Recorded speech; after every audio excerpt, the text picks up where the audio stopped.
공수처장님, 저는 대한민국 공수처의 낙후된 인권의식과 법리검토 수준에 정말 큰 우려를 표합니다.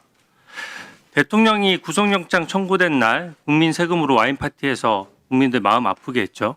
일반 국민들도 수사받을 때 영장 청구된 사람은 무죄 추정도 받고 억울한 사람이 있을 수 있고 또 가족들도 지켜보고 있습니다. 이런 게 말이 된다고 생각하십니까?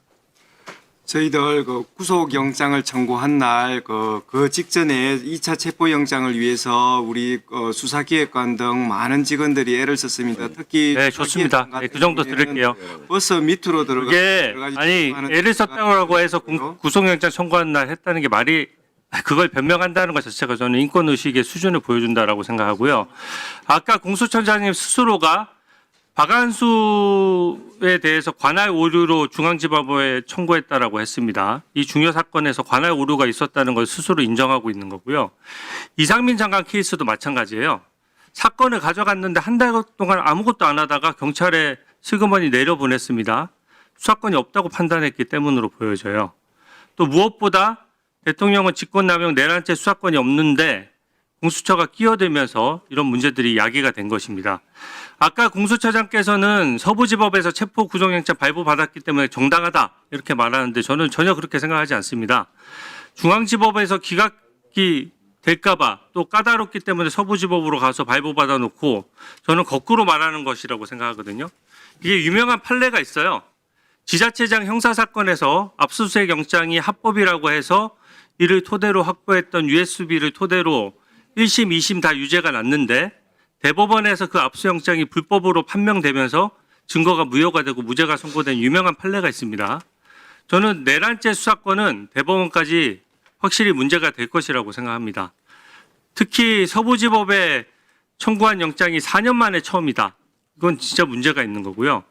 영장을 중앙법원에 쭉 청구하다가 갑자기 법원을 바꾸는 것도 법조계 전반에 한번 물어보십시오. 다 이상하게 생각합니다. 그래서 까다로운 중앙을 피해서 서부로 영장 쇼핑한 것 아니냐는 지적이 나오는 겁니다. 제가 아까 처장님 해명하는 거 잘 봤거든요. 한번 정리를 해보겠습니다. 대통령 관련된 압수영장은 피의자가 여러 명이 있는데 이상민 장관의 주거지가 중앙지법 관할에 강남이니까 간신히 걸려서 중앙지법에 청구했다. 이런 거죠. 지금 간단히 답변해 주시죠. 마지막에 답변. 이상민 장관이 피의자로 되었기 때문에 관할이 인정돼. 네, 그래서 어쩔 수 없이 했다는 것 같아요. 근데 그 영장만 하더라도 압수수색 장소가 대부분 용산이고 국회고 이상민 장관 주소지 외에 다른 주된 피의자들은 전부 다 관할이 전부 다 중앙이 아닌데 이상민 장관 한 명 때문에 중앙 관할을 억지로 만들어냈다는 말로 들려서 이게 일반적이지 않다는 말씀 먼저 드리겠고요. 장소 관할이 정말 중요했다 그러면 다수 사람의 주된 주거지나 또 압수수색 장소 중에 좀 다수인 곳에 관할인 서부지법에 처음부터 청구했어야 마땅합니다. 이상민 장관 한 명 때문에 중앙이 했다는 게 핑계로 보여지고요. 또 보니까 윤석열 대통령은 주소지와 범죄지가 모두 서부지법 관할이어서 어쩔 수 없이 서부지법에 청구했다. 이런 지금 입장이시죠? 그죠? 네, 지금 윤석열 간단히만 말씀하세요. 해서 체포영장을 청구함에 있어서는 지금 중앙법원의 관할이 있나? 하나만 물어보겠습니다. 형사소송법도 여러 가지 관할이 있어요. 네. 공범관계에 있는 사람이 관할이 있으면 관련 관할이 생기는 겁니다. 그 형사소송법 원칙 아닙니까? 맞습니다. 그러면 윤석열 대통령은 딱 서부지법에만 관할이 있는 겁니까? 아니면 중앙과 서부에 둘 다 관할이 있는 것입니까? 서부법원에 제일 먼저 그 관할이 있고요. 그 다음에 국회가 또 범죄지인. 아니 먼저라는 개념이 없죠. 중앙에만 서부에만 가능한 겁니까? 아니면 중앙과 서부에 둘 다 가능한 것입니까? 지금 그 당시 간단한 돌아가 질문이지 보면은 않습니까? 지금 중앙법원 같은 경우에는 피의자가 지금 이상민 장관이 포함되어 있을 때는 중앙법원에 관할이 생기지만 지금 범죄지나 피의자의 소재. 그러니까 중앙 서부에 둘 다 관할이 있는 거예요? 하면 지금 중앙법원에 그 관할이 생기는 것은 그때 피의자로 들어간 이상민 장관이 포함될 때는 관할이 생깁니다. 그러면 이상민 장관의 포함 여부에 따라 딱딱 바뀐다는 이런 얘기는. 그렇지만은 저희들이 이제 그 이후에 이제 수사를 진행하면서 잠깐만요. 이상민 장관이 이제 그 타겟에서 맞습니다. 제외되면서 저는 공수처장 해명이 진실에 기반하지 않고 순간순간 상황에 맞춰서 법리와 변명을 지어내고 있다고 생각하거든요. 5번 PPT 좀 띄워주세요.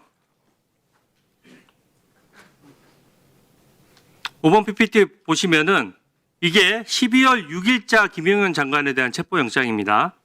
그러면은 김용현 체포영장 저기 딱 보시다시피 중앙지방법원에 청구를 했어요. 주소지를 보면 서대문구로 되어 있습니다. 서대문구 어디 관할입니까? 서부지방법원 관할이죠? 네. 서부지방법원 관할이고 관저라고 하더라도 국방부 장관 관저는 용산에 있습니다. 그러면 아까 그 논리대로라고 하면 윤석열 대통령 그 주소지나 범죄지가 서부지법 관할이어서 어쩔 수 없이 청구했다라고 하면 지금 김용현 장관도 똑같은 상황이고 똑같이 주소지가 서부지방법원 관할인데 왜 김용현 전 장관은 12월 6일자로 중앙지방법원에 영장 청구했습니까? 지금 2024년 12월 6일자 그 김용현 피의자에 대한 체포영장은 지금 압수수색 영장 그 1권에 의해 가지고 한꺼번에 청구된 것입니다.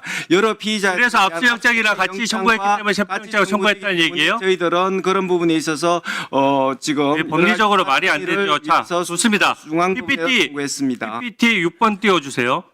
김용현 장관만 그런 게 아니에요. 여인양 방첩사령관 영장입니다. 12월 8일자에 청구했어요.